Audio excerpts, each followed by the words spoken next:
दोस्तों स्वागत है आपका एक नई वीडियो में।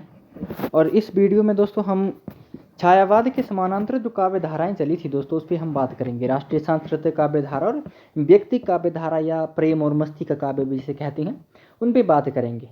और वहाँ से हमने 40-50 प्रश्न यहाँ पे आपके लिए लाए हैं, तो इस पे बात करते हैं। और यहाँ से अलग भी प्रश्न बनते हैं दोस्तों। यहाँ से मैंने इसको अलग कर दिया, छायावाद से थोड़ा सा अलग करके, जो छायावादी काव्यवादी काव्यधारा थी उससे बिल्कुल अलग करके इस पे अलग से प्रश्नोत्तरी बनाई है। ठीक है, तो आपके लिए यहाँ से भी प्रश्न बन सकते हैं और आपके लिए बहुत महत्वपूर्ण होने वाला है दोस्तों। तो आप वीडियो के अंत तक बने रहिएगा, ठीक है। और हम प्रश्नों को शुरू करते हैं दोस्तों, ठीक है। जो महत्वपूर्ण प्रश्न है दोस्तों सब के सब यहाँ पे रखे गए हुए हैं, ठीक है। देखिए पहला प्रश्न है दोस्तों, इनमें से राष्ट्रीय सांस्कृतिक काव्यधारा का कवि नहीं है। ठीक है, राष्ट्रीय सांस्कृतिक काव्यधारा का कवि कौन सा नहीं है ये आपको बताना है। ठीक है, छायावाद के समानांतर ये काव्यधाराएं चली थी। ठीक है, माखनलाल चतुर्वेदी, बालकृष्ण शर्मा नवीन, सुभद्रा कुमारी चौहान, हरिवंश राय बच्चन। तो दोस्तों यहाँ पे आपका चौथा विकल्प हो जाएगा हरिवंश राय बच्चन, क्योंकि ये हालावाद के प्रवर्तक हैं और इनको प्रेम और मस्ती के काव्य में गिना जाएगा। ठीक है, चलिए अगला देख लेते हैं दोस्तों। अगला हमारा प्रश्न है, इनमें से माखनलाल चतुर्वेदी की रचना नहीं है। ठीक है, माखनलाल चतुर्वेदी की रचना नहीं है, वो आपको बतानी है। हिमकिरीटिनी, हिमतरंगिणी, बेणुलो, गूंजे धरा, ठीक है, और विषाद। तो यहाँ पे आपका चौथा विकल्प हो जाएगा विषाद रचना माखनलाल चतुर्वेदी की नहीं है, ये सियाराम शरण गुप्त की है। ठीक है, चलिए अगला देख लेते हैं दोस्तों। अगला हमारा प्रश्न है, कर्मवीर और प्रताप पत्रिका का संपादन किसने किया था। ठीक है, सियाराम शरण गुप्त ने, माखनलाल चतुर्वेदी, बालकृष्ण शर्मा नवीन या भगवती चरण वर्मा ने। तो यहाँ पे दोस्तों आपका दूसरा विकल्प हो जाएगा माखनलाल चतुर्वेदी ने किया था। ठीक है, जल्दी जल्दी पढ़ते हैं दोस्तों, ठीक है। आप खुद का मूल्यांकन करते रहिएगा, ठीक है, और बताइए कि आपको वीडियो किस तरह से लगा। ठीक है, त्रिधारा काव्य संग्रह में किसकी रचनाएं संकलित है। दोस्तों आपने कई जगह देखा होगा जो त्रिधारा ये काव्य संग्रह है ये आपको सुभद्रा कुमारी चौहान का देखने को मिलता है, परंतु ये सुभद्रा कुमारी चौहान का नहीं है। ठीक है, इसमें 2 या 3 कवियों की रचनाएं संकलित हैं। ठीक है, तो किस किस की हैं ये आपको बताना है। ठीक है, माखनलाल चतुर्वेदी, सुभद्रा कुमारी चौहान, केशव प्रसाद पाठक, या इनमें से तीनों की हैं। तो आपका चौथा सही हो जाएगा विकल्प, तीनों की रचनाएं इसमें संकलित है। ठीक है, चलिए अगला देख लेते हैं दोस्तों। अगला हमारा प्रश्न है, इनमें से कौन सा कवि राष्ट्र कवि मैथिली शरण गुप्त का छोटा भाई है। ठीक है, राष्ट्र कवि मैथिली शरण गुप्त का छोटा भाई कौन सा कवि है ये आपको बताना है। माखनलाल चतुर्वेदी दोस्तों, बालकृष्ण शर्मा नवीन, सियाराम शरण गुप्त या भगवती चरण वर्मा। तो आपका यहाँ पे तीसरा विकल्प से जाएगा सियाराम शरण गुप्त। ठीक है, चलिए अगला देख लेते हैं दोस्तों। अगला हमारा प्रश्न है, इनमें से कौन सा निबंध माखनलाल चतुर्वेदी का है। ठीक है, माखनलाल चतुर्वेदी के कौन सा निबंध है दोस्तों ये आपको बताना है। साहित्य देवता, अमीर इरादे गरीब इरादे, क और ख दोनों नहीं है, क और ख दोनों हैं। तो आपका यहाँ पे चौथा विकल्प से जाएगा साहित्य देवता भी है और अमीर इरादे और गरीब इरादे ये निबंध संग्रह हैं इनके माखनलाल चतुर्वेदी के। ठीक है दोस्तों, चलिए अगला देख लेते हैं दोस्तों। अगला हमारा प्रश्न है, इनमें से सियाराम शरण गुप्त की रचनाएं हैं। ठीक है, सियाराम शरण गुप्त की रचनाएं कौन सी हैं ये आपको बताना है। मौर्य विजय, अनाथ, विषाद, नोआखली, नकोलिया, इनमें सभी हैं। तो आपका यहाँ पे इनके छठा विकल्प से जाएगा ये सभी की सभी रचनाएं सियाराम शरण गुप्त की हैं। ठीक है दोस्तों, चलिए अगला देख लेते हैं।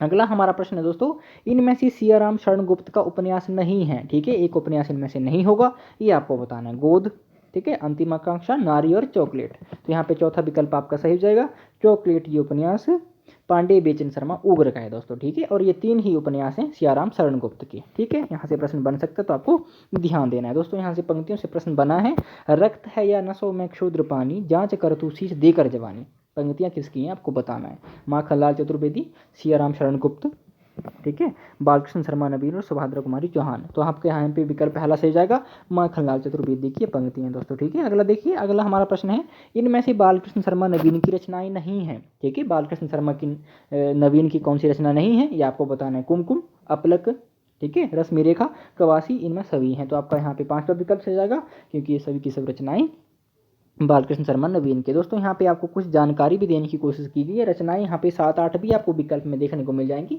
अगर आप नोट डाउन करना चाहो तो नोट डाउन भी कर लीजिएगा। ठीक है, ये पंक्तियां बहुत महत्वपूर्ण दोस्तों, यहाँ से प्रश्न बनता है। ठीक है, और यहाँ पे विद्यार्थी कंफ्यूज हो सकते हैं। ठीक है, हो जाने दो गर्क नशे में, मत फड़ने दो फर्क नशे में, पंक्तियां किसकी हैं।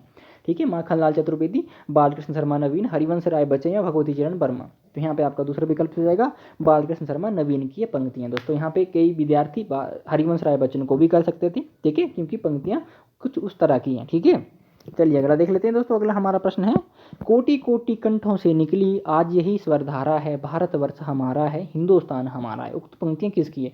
इस तरह की जो पंक्तियाँ होती है दोस्तों वो रिपीट होती हैं, और ये जो सांस्कृतिक काव्य धारा है, ठीक है, यहाँ से पंक्तियाँ बहुत पूछी जाती हैं, ठीक है। तो यहाँ से पंक्तियों से भी प्रश्न बहुत बनाए हैं, ठीक है।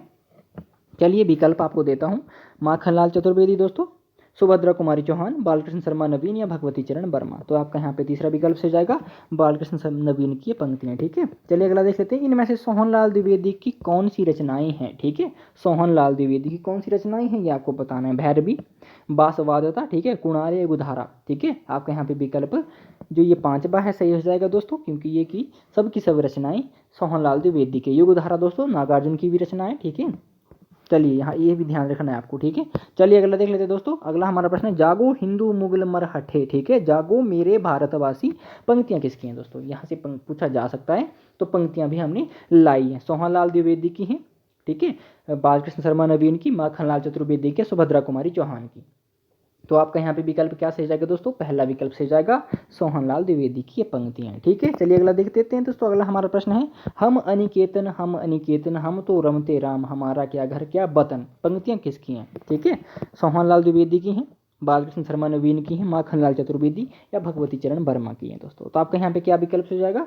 दूसरा विकल्प से जाएगा दोस्तों, बालकृष्ण शर्मा नवीन की ये पंक्ति। दोस्तों अगर चैनल पे नए हो तो सब्सक्राइब कर लीजिए, और इस तरह की और भी वीडियो आपको मिलती रहेंगी। आज तक जितनी हमने पढ़ी हैं आप प्लेलिस्ट में जाके देख सकते हैं, आपको वहाँ पे मिल जाएंगी, ठीक है। इनमें से सुभद्रा कुमारी चौहान का काव्य संग्रह कौन सा, ये आपको बताना है। मुकुल, ठीक है, उन्मादिनी, बिखरे मोती, सीधे साधे चित्र। तो आपका यहाँ पे पहला विकल्प से जाएगा मुकुल। इन बाकी जो इनकी उन्मादिनी, बिखरे मोती और सीधे साधे चित्र हैं, ये कहानी संग्रह है सुभद्रा कुमारी चौहान के, ठीक है। चलिए अगला देख लेते हैं दोस्तों। अगला हमारा प्रश्न है, इनमें से सुभद्रा कुमारी चौहान की कविता कौन सी नहीं है, ये आपको बताना है, ठीक है। यहाँ से प्रश्न बनता है दोस्तों सुभद्रा कुमारी चौहान की कविताओं से, क्योंकि वो बहुत महत्वपूर्ण कविताएं हैं। तो आपके विकल्प है, वीरों का कैसा हो बसंत, झंडे की इज्जत में, झांसी की रानी, सब देश के प्रति, जलियांवाला बाग, ठीक है। उसके बाद विदा, सेनानी का स्वागत, सहयोग और एक फूल की चाह। तो आपका यहाँ पे जो ये अंतिम विकल्प ये सही जाएगा, क्योंकि ये जो कविता है ये सुभद्रा कुमारी चौहान की नहीं है, ये कविता है सियाराम शरण गुप्त की, ठीक है। चलिए अगला देख लेते हैं दोस्तों। अगला हमारा प्रश्न है, तुम कहती हो मुझको इसका रोना नहीं सुहाता है, मैं कहती हूँ इस रोने से अनुपम सुख छा जाता है। पंक्तियाँ किसकी हैं दोस्तों? ये बहुत महत्वपूर्ण पंक्तियाँ हैं, यहाँ से प्रश्न हर बार बनता है, ठीक है। माखनलाल चतुर्वेदी की, बालकृष्ण शर्मा नवीन की, सुभद्रा कुमारी चौहान की या भगवती चरण वर्मा की। तो आपका यहाँ पे तीसरा विकल्प से जाएगा सुभद्रा कुमारी चौहान की ये पंक्तियाँ दोस्तों, ठीक है। चलिए अगला देख लेते हैं दोस्तों। अगला हमारा प्रश्न है, नूरजहां और विक्रमादित्य प्रबंध काव्य किसके हैं, ठीक है। नूरजहां से तो बहुत बार प्रश्न बनता है कि नूरजहां काव्य किसका है, ठीक है, नूरजहां महाकाव्य किसका है, इस तरह से प्रश्न बनता है।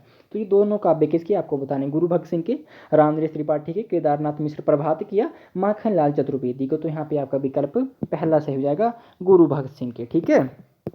चलिए अगला देख लेते हैं दोस्तों। अगला हमारा प्रश्न है, इनमें से रामनरेश त्रिपाठी की रचनाएं हैं, ठीक है, रामनरेश त्रिपाठी की कौन सी रचनाएं हैं ये आपको बताना है दोस्तों, ठीक है। आपके विकल्प हैं मिलन, पथिक, मानसी, ठीक है, स्वप्न और इनमें सभी हैं। तो यहाँ पे आपका 5वां विकल्प से हो जाएगा, इनमें सभी की सभी रचनाएं जो है ये रामनरेश त्रिपाठी की हैं। प्रश्न यहाँ से बनता है दोस्तों, तो आपको ध्यान देना है, ठीक है। इनमें से रामनरेश त्रिपाठी का उपन्यास नहीं है, एक उपन्यास रामनरेश त्रिपाठी का नहीं है, ये आपको बताना है। वीरांगना, बीरबाला, लक्ष्मी या गोद। तो आपका यहाँ पे अंतिम विकल्प से हो जाएगा गोद, क्योंकि ये सियाराम शरण गुप्त का उपन्यास है, ठीक है।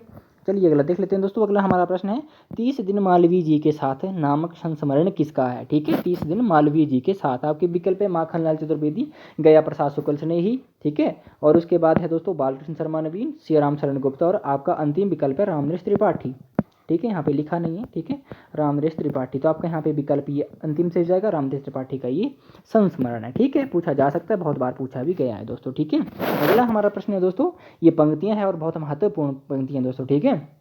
बैरी दल को ललकार गिरी, वह नागिन सी फुफकार गिरी, था शोर मौत से बचो बचो तलवार गिरी तलवार गिरी, ठीक है। पंक्तियां किसकी हैं? बहुत ही महत्वपूर्ण ये महाकाव्य है, वीर से ओतप्रोत ये महाकाव्य है। तो ये पंक्तियां किस काव्य से हैं और उसके लेखक कौन है, यहाँ पे यही पूछा गया। तो उसके कवि कौन है ये आपसे पूछा गया। माखनलाल चतुर्वेदी, बालकृष्ण शर्मा नवीन, श्याम नारायण पांडे, भगवती चरण वर्मा। तो आपका यहाँ पे तीसरा विकल्प से जाएगा दोस्तों, श्याम नारायण पांडे की ये पंक्तियां हैं और उनका महाकाव्य हल्दी घाटी वहाँ से उद्धृत हैं, ठीक है।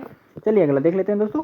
अगला हमारा प्रश्न है दोस्तों, हल्दी घाटी, जौहर, तुमुल, रूपांतर, आरती, ठीक है, जय हनुमान, गौरावध, ठीक है, किसकी रचनाएं हैं। यहाँ पे ये रचनाएं देना मकसद मेरा ये भी था कि आपको पता चले कि इनकी कौन कौन सी रचनाएं हैं। ठीक है, श्याम नारायण पांडे, भगवती चरण वर्मा, माखनलाल चतुर्वेदी या बालकृष्ण शर्मा नवीन। तो यहाँ पे आपका पहला विकल्प हो जाएगा श्याम नारायण पांडे की। ठीक है, चलिए अगला देख लेते हैं दोस्तों। अगला हमारा प्रश्न है कृष्ण अर्जुन युद्ध किसका नाटक या रूपक है। ठीक है, माखनलाल चतुर्वेदी, भद्रा कुमारी चौहान, बालकृष्ण शर्मा नवीन, और एक विकल्प आपको भगवती चरण वर्मा दे दिया मैंने। ठीक है, तो यहाँ पे आपका क्या विकल्प से हो जाएगा, पहला विकल्प से हो जाएगा माखनलाल चतुर्वेदी का। ठीक है, 1918 इसका प्रकाशन है। ठीक है, चलिए अगला देख लेते हैं दोस्तों। अगला हमारा प्रश्न है पुराण पर्व किसका नाटक है। ठीक है, पुराण पर्व माखनलाल चतुर्वेदी, बालकृष्ण शर्मा नवीन, सिया रामचरण गुप्त या भगवती चरण वर्मा। तो आपको यहाँ पे तीसरा विकल्प से जाएगा सिया रामचरण गुप्त का ये नाटक है। ठीक है, अगला देख लेते हैं। अगला हमारा प्रश्न है इनमें से किसका जन्म वर्ष सही नहीं है। ठीक है, एक कवि का जन्म वर्ष सही नहीं होगा, ये आपको बताना है। ठीक है, माखनलाल चतुर्वेदी 1889, सियाराम शरण गुप्त 1895, बालकृष्ण शर्मा नवीन 1897, सुभद्रा कुमारी चौहान 1904 और सोहनलाल द्विवेदी 1909।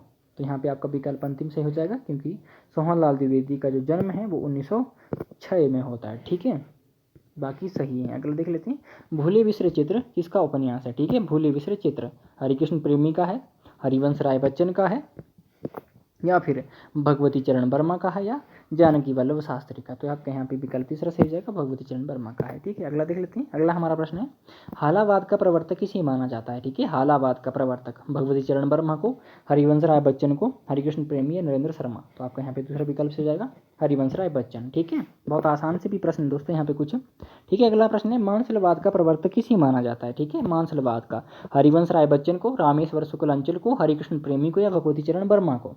तो मानसलवाद का प्रवर्तक माना जाता है रामेश्वर शुक्ल अंचल को। ठीक है, अगला देख लेते हैं। अगला हमारा प्रश्न है इनमें से कौन सी रचना हरिवंश राय बच्चन की प्रथम रचना है। ठीक है, कौन सी रचना है उनकी प्रथम रचना है। मधुशाला, तेरा हार, ठीक है, मधुबाला और मधुकलश। तो यहाँ पे आपका ये जो विकल्प है दूसरा सही हो जाएगा तेरा हार। ठीक है, 1932 इसका प्रकाशन था। ठीक है दोस्तों, अगला देख लेते हैं। अगला हमारा प्रश्न है इनमें से कौन सी रचना हरिवंश राय बच्चन की नहीं है। ठीक है, एकांत संगीत, आकुलंत्र, बंगाल का अकाल, आरती और अंगारे और भैरवी।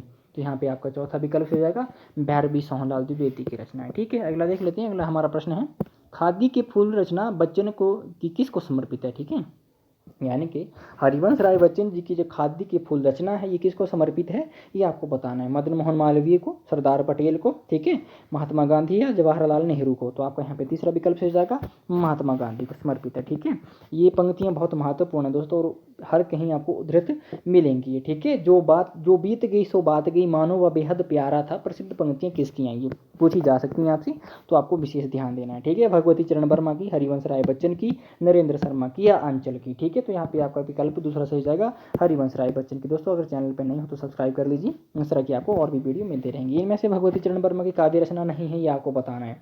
मधुकण, ठीक है, प्रेम संगीत, मानव, रंगों से मोह, एक नाराज कविता, इनमें सभी हैं। तो आपका यहाँ पे अंतिम विकल्प से हो जाएगा, क्योंकि सब की सब रचनाएं जो है वो किसकी हैं, भगवती चरण वर्मा की हैं। ठीक है, तो आपको पता होना चाहिए। इतने विकल्प लाने का मेरा मकसद ये भी है कि आपको पता चले। ठीक है, और अगर आपके पास ये नहीं थे, आपको कोई नहीं लगता कुछ, तो लिख भी सकते हैं आप। ठीक है, चलिए अगला देख लेते हैं दोस्तों। अगला हमारा प्रश्न है अतीत के गर्त से संस्मरण किसका है। ठीक है, अतीत के गर्त से आपके विकल्प है हरिवंश राय बच्चन, भगवती चरण वर्मा, नरेंद्र शर्मा या आंचल। तो यहाँ पे आपका दूसरा विकल्प से जाएगा भगवती चरण वर्मा का दोस्तों। ठीक है, चलिए अगला देख लेते हैं। अगला हमारा प्रश्न है इनमें से जानकी वल्लभ शास्त्री का कविता संग्रह है।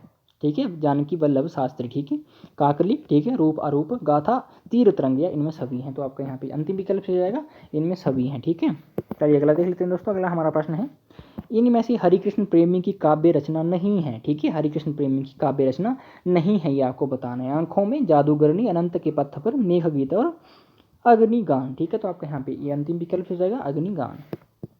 चलिए अगला देख लेते हैं। अगला हमारा प्रश्न है इनमें से हरिकृष्ण प्रेमी के नाटक हैं। ठीक है, हरिकृष्ण प्रेमी के कौन से नाटक हैं ये आपको बताना है।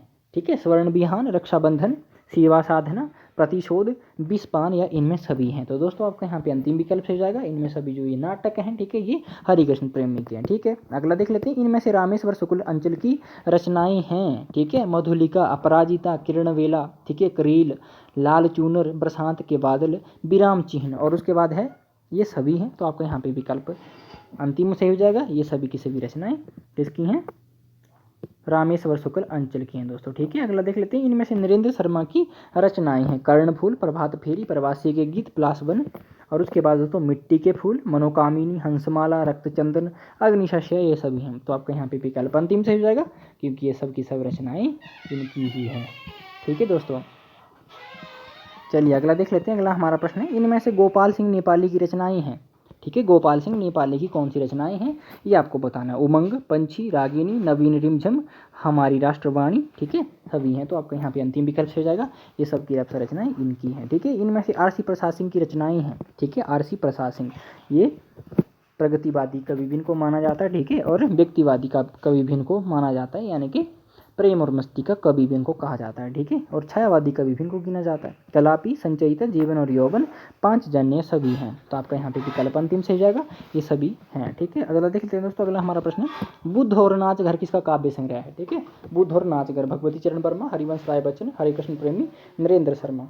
तो आपका यहाँ पे विकल्प दूसरा से हो जाएगा, हरिवंश राय बच्चन का। ठीक है, अगला देख लेते हैं, इनमें से किसका जन्म, ठीक है, यहाँ पे 1907 है दोस्तों। ठीक है, यहाँ पे 7 नहीं लिखा गया, तो आप 7 लिख लीजिए, 1907।